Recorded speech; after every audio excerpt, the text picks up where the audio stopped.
Hello friends, स्वागत है आप लोग का एनसीईआरटी जोन में। घटना चक्र की आई दृष्टि हम लोग देख रहे हैं। आई दृष्टि इसमें हम लोग नेशनल करंट अफेयर्स डिस्कस कर चुके हैं। आगे डिस्कस करेंगे नेशनल क्या क्या डिस्कस कर चुके हैं। देखो, राष्ट्रीय परिदृश्य पूरा डिस्कस कर चुके हैं। उसके बाद ये जो अधिनियम वाला है ना, विविध वाले में, इसको आप इवन छोड़ भी सकते हो आपका मन है तो, लेकिन इसमें कुछ कुछ चीज़ आप कर सकते हो, ठीक है। लेकिन अधिनियम के अंदर से डीप से क्वेश्चन नहीं आता। उसके अलावा अंतर्राष्ट्रीय परिदृश्य में हम लोग क्या क्या कर चुके हैं, ये संबंध वाला डिस्कस कर चुके हैं।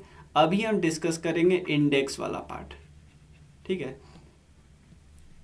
ठीक, यहाँ से डिस्कस करते हैं। सबसे पहली रैंकिंग है world press freedom index. World press freedom index कौन निकालता है? सबसे पहले इंपॉर्टेंट है, एक एनजीओ है, फ्रांस की एक एनजीओ है, reporters without border. Reporters without border, इसमें पहला स्थान किसको आया?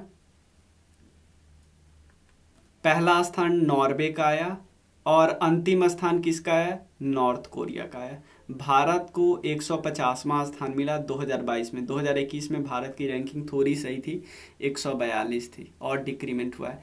किन किन चीज़ों पे इंडेक्स है? 5। एक है पॉलिटिकल, एक है लीगल, इकोनॉमिक, सोशियो कल्चरल और सिक्योरिटी। बस इतना ध्यान रखिएगा और कुछ नहीं। मतलब रिपोर्टर्स विदाउट बॉर्डर, नॉर्वे 150 हो गया, बस इतना। एक पॉइंट अगर ये ध्यान रख सकते हो तो ध्यान रखने ना कि ब्रिक्स कंट्रीज में भारत का दक्षिण अफ्रीका और ब्राज़ील से नीचे रैंकिंग है, ठीक है ना। मतलब रूस और चीन से अच्छी रैंकिंग है। ये इंडिविजुअल रैंकिंग, इंडिविजुअल संकेतक में रैंकिंग याद करने की जरूरत नहीं है।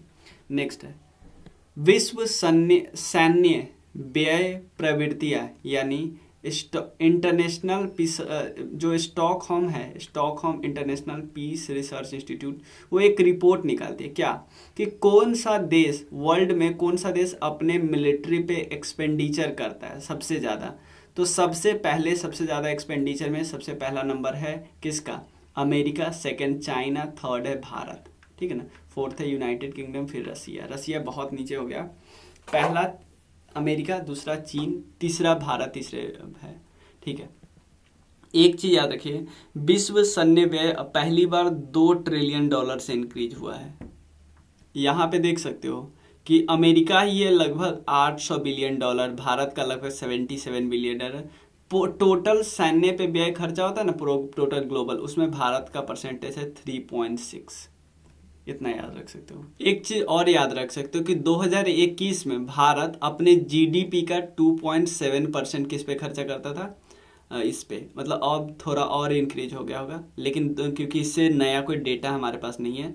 वर्ष 2021 में भारत अपने जो एक्सपेंडिचर है ना मिलिट्री, उस पे अपने जीडीपी का 2.7% खर्चा करता था। निकालती कौन है? सिप्री। सिप्री, ठीक है, ये याद रखिएगा। हेनले पासपोर्ट इंडेक्स, प्लीज़ इसमें रैंकिंग मेरे हिसाब से नहीं पूछा है, क्योंकि ये हर क्वार्टरली निकालती है। अब हर क्वार्टरली निकालती है, तो अगर पूछा जाएगा तो जापान और सिंगापुर टॉप है, ये रहता ही है, जापान और सिंगापुर टॉप। भारत की रैंकिंग नहीं पूछेगा, वैसे भारत की रैंकिंग है इस क्वार्टर में 83। तो जो हर क्वार्टर में हर 3-3 महीने पर बार बार रैंकिंग निकालते हैं, तो ऐसे थोड़ी पूछा जाएगा, ठीक है। क्लियर, कोई दिक्कत नहीं। निकालता कौन है? इंपॉर्टेंट है, international air transport association, IATA। Henley passport सूचकांक है। इससे पता चलता है कि हमारे पासपोर्ट की पावर कितनी है। यहाँ पे 84 नहीं 83 है। हमारे पासपोर्ट की पावर कितनी है, हमारे पासपोर्ट के लोग को लेके कितने देश में लोग आसानी से जा सकते हैं। तो 60 देशों में हम आसानी से या तो फ्री है या तो वीज़ा ऑन अराइवल है, ठीक है। यहाँ पे लिखा हुआ ना कि भारतीय पासपोर्ट धारक बिना किसी पूर्व वीजा के 60 देशों की यात्रा कर सकते हैं। उसके बाद world happiness report, world happiness report ये निकालती कौन है? सबसे पहले ये इंपॉर्टेंट है, पहली बार 2012 में निकाला गया। यूनाइटेड नेशन जो सस्टेनेबल डेवलपमेंट सॉल्यूशन नेटवर्क है, United nation sustainable development solution network, ये निकालती है। और ये डेटा यूज कहाँ से करते हैं? गैलप वर्ल्ड पोल से डेटा यूज करती है, ये निकालती है, याद रखना है, ठीक है, इसमें कोई दिक्कत नहीं है, बस इतना ही ध्यान रख सकते हो।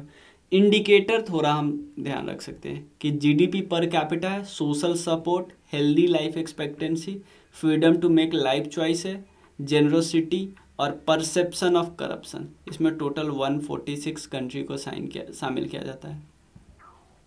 सबसे खुश देश है फिनलैंड और भारत का रैंकिंग है 136वां, ठीक है ना। 2021 में भारत 139 था, यानी और थोड़ा सुधरा है। सबसे लास्ट है अफगानिस्तान, ठीक है। यहाँ पे देखो, यहाँ पे अभी हमने सिप्री का एक रिजल्ट क्या देखा था, सिप्री का कि कौन अपने पे कितना व्यय करता है, अपने मिलिट्री पे एक्सपेंडिचर कौन कितना करता है। उसके अलावा सेकंड क्या है, नेक्स्ट क्या है, अंतर्राष्ट्रीय trends in international arms transfer. पहला क्या था, अपने पे खर्चा कौन करता है। दूसरा क्या है कि शस्त्र का मतलब ये बेचता कौन है, ठीक है ना। सबसे ज़्यादा बेचने में देखो खर्चा, देखो खर्चा का मतलब क्या होता है, खर्चा में आप खरीद भी सकते हो, और बेचने का मतलब यहाँ पे आप कमाई करते हो। सबसे ज़्यादा बेचता कौन है, अमेरिका। सेकंड नंबर पे है रूस, थर्ड नंबर पे फ्रांस, चौथे पे है चीन, और बहुत उसके बाद है जापान, ठीक है ना। भारत बहुत बड़ा आयातक है, निर्यातक नहीं है, ठीक है, याद रखना। और मेजॉरिटी भारत अभी भी किससे लेता है, रसिया से, ये भी बात याद रखिएगा।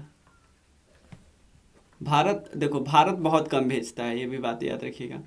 भारत का सबसे पहले रसिया से आता है, उसके बाद फ्रांस है, थर्ड पे अमेरिका। भारत का जो निर्यातक वाला रैंकिंग है ना, उसमें भारत का बहुत नीचे स्थान आता है, 23वां स्थान आता है, ठीक है। और भारत से सबसे ज़्यादा कौन खरीदता है, म्यांमार, फिर श्रीलंका, फिर आर्मेनिया। ग्लोबल टेररिज्म इंडेक्स ये निकालती कौन है, institute of economics and peace. Institute of economic and peace निकालती है। 2-3 चीज़ें याद रखना है। इसने बोला कि सबसे डेडलिस्ट ग्रुप कौन है, IS, और बोला कि सबसे मतलब कि प्रॉब्लम सबसे ज़्यादा किस देश में है, सबसे ज़्यादा अफेक्टेड देश कौन है, अफगानिस्तान। इंडिया के रैंकिंग अफेक्टेड में कौन सा है, 12वां, बस याद रखिए। कुछ ऐसे देश जहाँ पे बिल्कुल जीरो आतंकवाद है, जैसे भूटान, सिंगापुर, UAE, बेलारूस, ये सब। पाकिस्तान टॉप 10 में आता है। मेडागास्कर ने क्या किया है, अभी वो CDRI का नया सदस्य बन गया। टोटल 30 सदस्य हो गया अब। CDRI क्या फुल फॉर्म है, collision for disaster resilient infrastructure.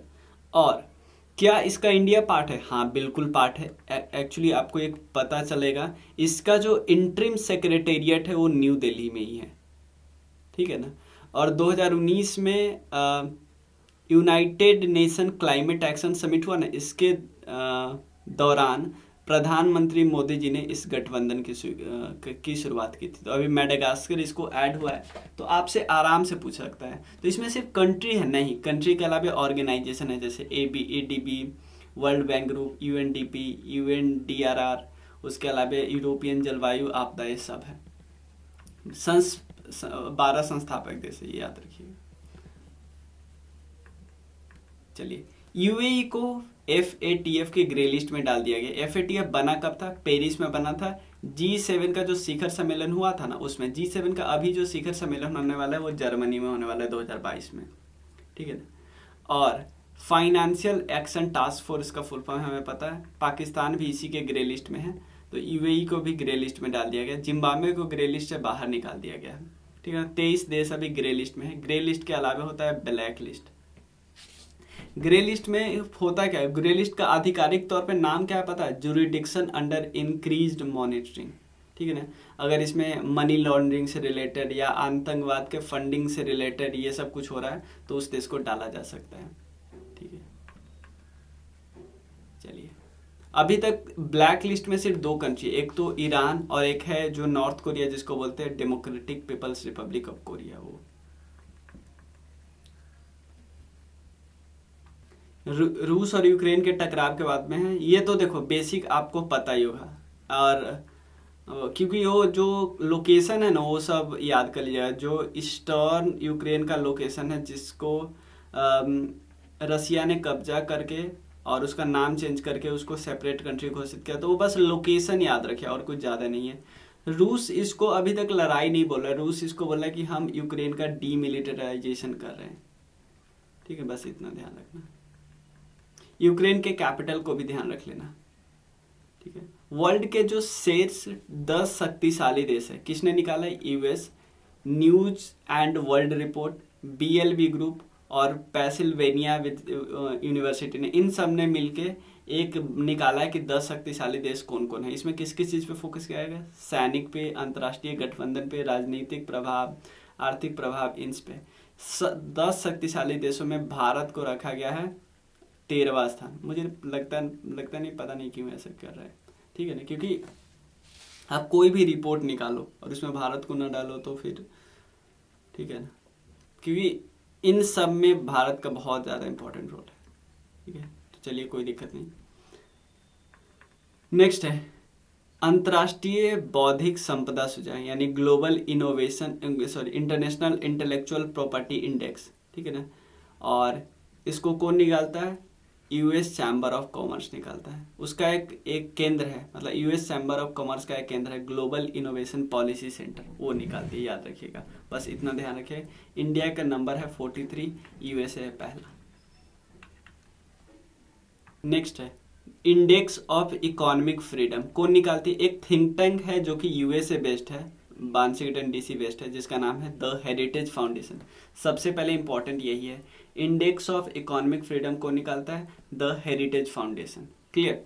इसमें बहुत सारे इंडेक्स है, इंडेक्स हमें याद नहीं रखना है, और कौन सा संस्करण है वो भी याद नहीं रखना है, बस यहाँ पे याद रखिएगा कुछ देश है ना जिसमें बहुत सारा इकोनॉमिकली फ्री घोषित किया गया है, जैसे ये सब के सब देश। ठीक है, और उसके अलावा मोस्टली अनफ्री कंट्री है, उसमें इन तीनों को शामिल किया गया है। ठीक है, और भारत का जो रैंकिंग है वो 131वां है, सिंगापुर टॉप है। ठीक है, नेक्स्ट है भ्रष्टाचार यानी corruption perception index, transparency international निकालती है corruption perception index, transparency international. कब से निकाले? 1995 से निकालती है, 180 देशों को निकालती है। जो हाईली करप्ट होता है उसकी रैंकिंग 0 होती है, 1 किसका होता है? जो बहुत क्लीन होता है। हाईली करप्ट को 0, 100 का मतलब वेरी क्लीन। ठीक है, तो अगर बात करें तो आप सिंपल पहला स्थान किस किस को मिला है? डेनमार्क, फिनलैंड और न्यूजीलैंड को, इनको 88 मार्क्स मिले। ठीक है, भारत को 85वां रैंकिंग मिली है, याद रखिए, भारत को 85वां।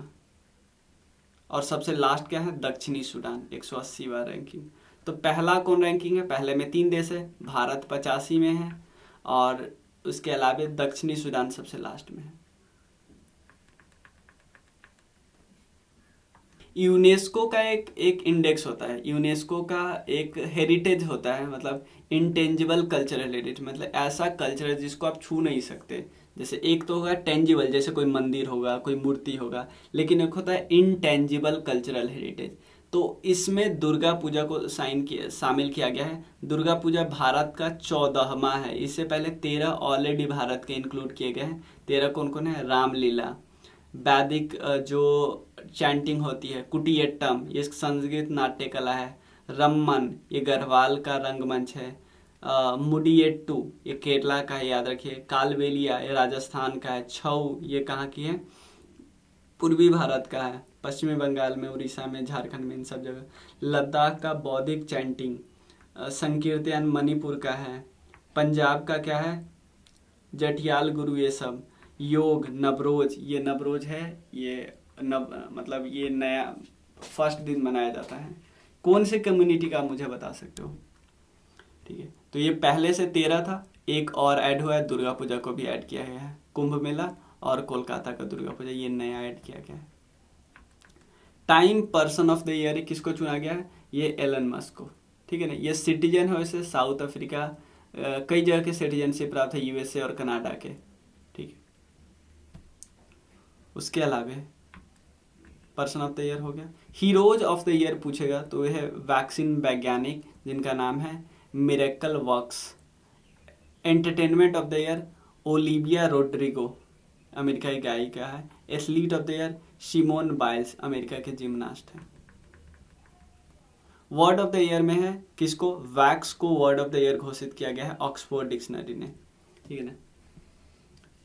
वैक्सीन या वैक्सीनेशन के साथ में ये नहीं याद रखना है। मेरियम वेबस्टर डिक्शनरी द्वारा वैक्सीन को वर्ड ऑफ द ईयर घोषित किया गया है। मेरियम वेबस्टर, आप सर्च वगैरह करते हो तो ये डिक्शनरी आती है ना, गूगल सर्च करोगे तो इसने वैक्सीन को वर्ड ऑफ द ईयर घोषित किया गया है।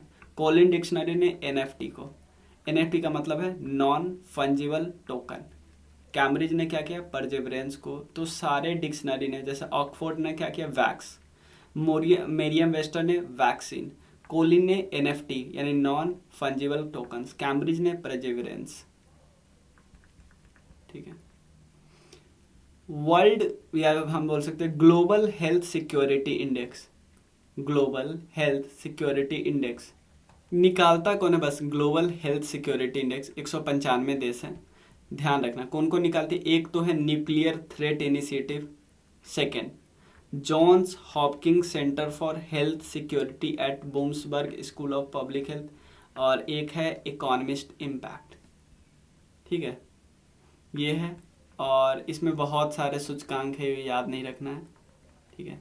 भारत की रैंकिंग आप देख लेते हो, और भारत की रैंक है 66, पहला रैंकिंग है यूएसए, लास्ट है कौन, सोमालिया।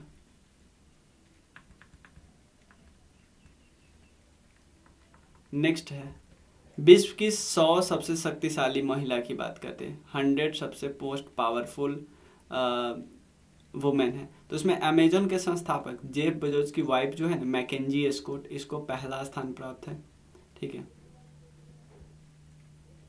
और ये पिछले 18 वर्षों में ये मात्र तीसरा अवसर है जब जर्मन की चांसलर एंजेला मर्कल को प्रथम स्थान नहीं प्राप्त हुआ है, मतलब अधिकतर से। कमला हैरिस सेकेंड स्थान पे है, और इतना रह सकते। उसके बाद इंडियन वुमेन की बात करते हो, जो हमारी वित्त मंत्री है निर्मला सीतारमण जी, इनको 37वां स्थान प्राप्त है, ठीक है।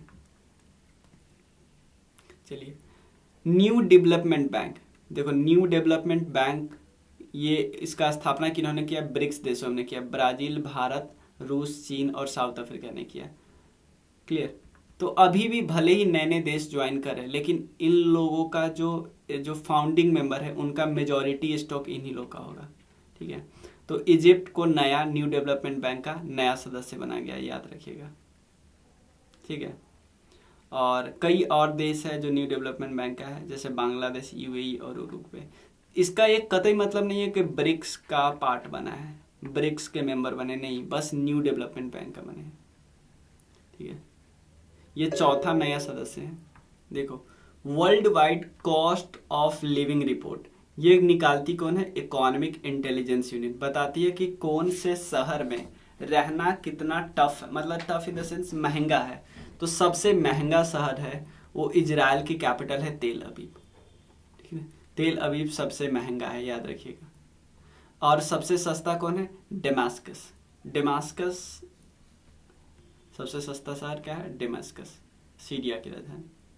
अहमदाबाद शीर्ष 10 में आती है, सॉरी सबसे सस्ते शीर्ष 10 में आती है, मतलब 173 देशों में ना इसकी 167वीं रैंकिंग है। चलिए, नेक्स्ट है वर्ल्ड टैलेंट रैंकिंग, निकालता कौन है, international institute of management and development, international institute of management development. India की रैंकिंग है 56 आउट ऑफ 64। पहला रैंकिंग किसका है, स्विट्जरलैंड का है, याद रखिएगा, स्विट्जरलैंड का है। और लास्ट रैंकिंग 64 रैंकिंग है वेनेजुएला का। चलिए, भारत तो 56वां है। बारबाडोस सबसे लेटेस्ट गणराज्य बना है, सबसे लेटेस्ट रिपब्लिक बना है। 30 नवंबर को 2021 को ये आज़ाद हुआ। इसका 400 साल का जो ब्रिटिश शासन था वो खत्म हुआ, ये बात याद रखिएगा, ठीक है ना। और लगभग 1625 में ब्रिटिश का उपनिवेशवाद बना था, अब तक है, उपनिवेश बना था, अब तक था, ठीक है। सैंड्रा मेसोन ये पहले राष्ट्रपति बने हैं, बस इतना ध्यान रखिएगा।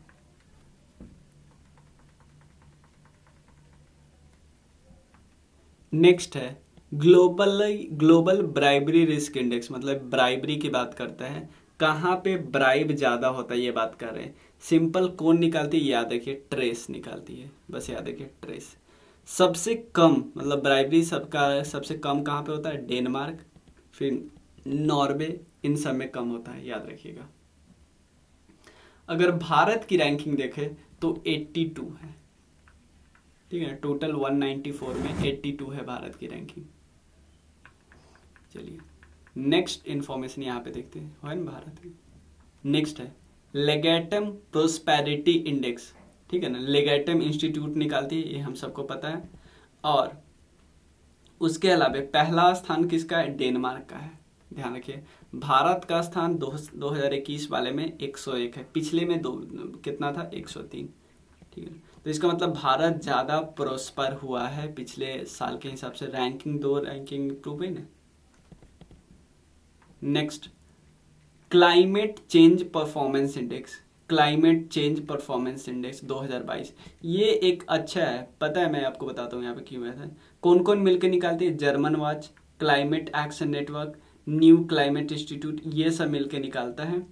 और ये 4 चीज़ों पे फोकस करता है, ग्रीन हाउस गैस, नवीकरणीय ऊर्जा मतलब रिन्यूएबल एनर्जी, ऊर्जा का यूज, और जलवायु के लिए कौन सा नीति बनाता है। पता टॉप 3 स्थान पे कोई देश भी नहीं है, क्योंकि कोई भी ऐसा नहीं है जो जलवायु पेरिस समझौता को अच्छे से काम किया है, मतलब एकदम एक्यूरेट, ठीक है ना। फोर्थ स्थान पे कौन है, इंडिया टॉप 10 में आता है, 4th है डेनमार्क, इंडिया क्या है 10वें स्थान पे है, clear. Global drug policy index, drug जब भी बात करते हैं तो मेडिसिन की बात करते हैं, निकालती कौन है, हार्म रिडक्शन कंसोर्टियम निकालती है, हार्म रिडक्शन कंसोर्टियम, 30 देशों का मूल्यांकन करता है ये, 30 देशों का, उसमें भारत की रैंकिंग है 18वीं, ऑब्वियसली नॉर्वे टॉप है।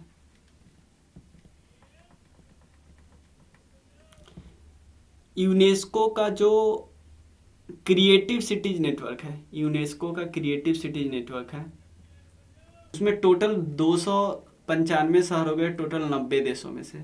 इसमें भारत के 6 शहर है, ये बात याद रखिए, भारत के 6 शहर है। क्रिएटिव सिटीज नेटवर्क में अभी किसको जोड़ा गया है, श्रीनगर को जोड़ा गया है। किस किस फील्ड में क्रिएटिव हो सकता है, हस्तकला और लोक कलाएं में, डिजाइन में, फिल्म में, बॉम्बे को इसी कैटेगरी में इंक्लूड किया गया, पाक कला में, साहित्य में, मीडिया आर्ट में और संगीत में, ठीक है ना। या इससे पहले मुंबई, चेन्नई, हैदराबाद, वाराणसी, जयपुर, ये सब है। मैं बोला मुंबई कौन क्षेत्र में, फिल्म क्षेत्र में, हैदराबाद पाक कला क्षेत्र में, ये सब साइन किया गया। और जयपुर किस में, क्राफ्ट एंड फोक आर्ट में, वाराणसी किस में, म्यूजिक वाले में, चेन्नई किस में, संगीत परंपरा में। तो सबको अलग अलग में साइन किया गया, अलग अलग फील्ड से, लेकिन सब क्या है, क्रिएटिव नेटवर्क। तो भारत के 6 शहर हो गए। अब क्यूएस एशिया यूनिवर्सिटी, क्यूएस किसकी, ये जो है ना, ये है ये US based, sorry Britain based है, ठीक है। और इसने एशिया की रैंकिंग निकाली है, एशिया की मतलब एशिया की यूनिवर्सिटी को लेकर रैंकिंग में। तो इसमें बताया कि सबसे ज़्यादा यूनिवर्सिटी किसकी है, चाइना की, 2nd नंबर पे भारत का है, ठीक है। और उसमें जो टॉप किया है, टॉप वो कौन है, national university of Singapore. Bharat में टॉप किसने किया है, ये किया है, जो कि 42वें स्थान पे आईआईटी बॉम्बे। एक और है टाइम्स हायर एजुकेशन की, ये टाइम्स हायर एजुकेशन क्या निकालती है, वर्ल्ड रेपुटेशनल रैंकिंग निकालती है, याद रखिएगा। और मतलब किस यूनिवर्सिटी का ज़्यादा रेपुटेशन है, तो इसमें सबसे ज़्यादा सबसे पहले स्थान पे आएगा, मतलब इसमें 57 यूनिवर्सिटी किसके है, यूएसए का है। हार्वर्ड यूनिवर्सिटी टॉप पे है। इंडिया की 4 यूनिवर्सिटी है जो टॉप 10 में है, ठीक है, यहाँ पे बता रहा हूँ।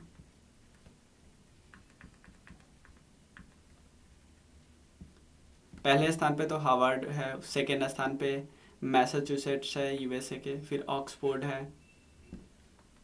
इंडिया की देखो, इस रैंकिंग में देखो, भारत के 4 संस्थान हैं, इसमें से 90 से 100 रैंक समूह में कौन है, आईएससी है, मतलब 90 से 100 में आईएससी है, और कुछ और बाद में है, ठीक है ना।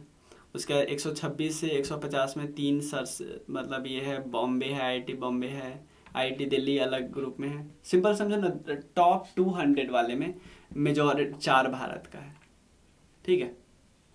वर्ल्ड रेपुटेशनल रैंकिंग कौन निकालती है? टाइम्स हायर एजुकेशन निकालती है।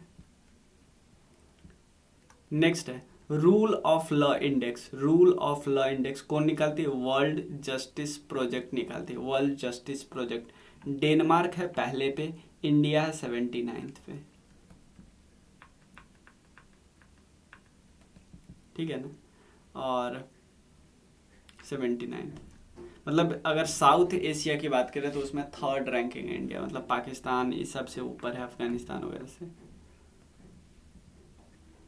यहाँ तक हम रहने देते, इसके आगे हम नेक्स्ट वीडियो में डिस्कस करेंगे, ठीक है। तो मिलते हैं फिर। हमारे और भी कोर्स है, आप ज्वाइन करना चाहते हो तो 9582062485 पे ज्वाइन कर सकते हो, जैसे घटना चक्र, जीएस वाली कोर्स, लूसेंट ऑब्जेक्टिव वाली कोर्स, कई सारे कोर्स है, आप ज्वाइन कर सकते हो। मिलते हैं, थैंक यू सो मच।